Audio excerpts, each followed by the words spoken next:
guide छेउबाट चाहिँ हामी फाइनली यहाँनिर आएको छ हेनौँ हाम्रो चाहिँ भाइ छ भान्जा भाइ छ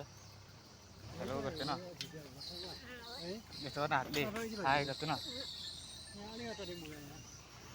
फाइनली आज चाहिँ हामी यतिकोमा छ जङ्गलको बिचमा छौँ हामी त अहिले त यस्तो यस्तो ठाउँतिर पुग्छौँ एरिया इलाकाहरू हाम्रो यस्तोहरू छ यो बाटो जति चल्छ त्यसको मूल्य है बारबिसे यात्रामा हिँड्दैछु बारबिसे एरियातिर अब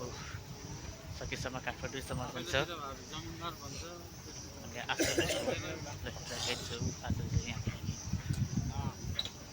हामी रोड अप्ठ्यारो छ रोड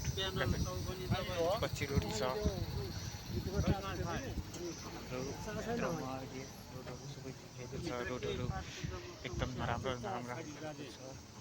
तल चाहिँ बारबिसे हो बारबिसे एरियाहरू तल चाहिँ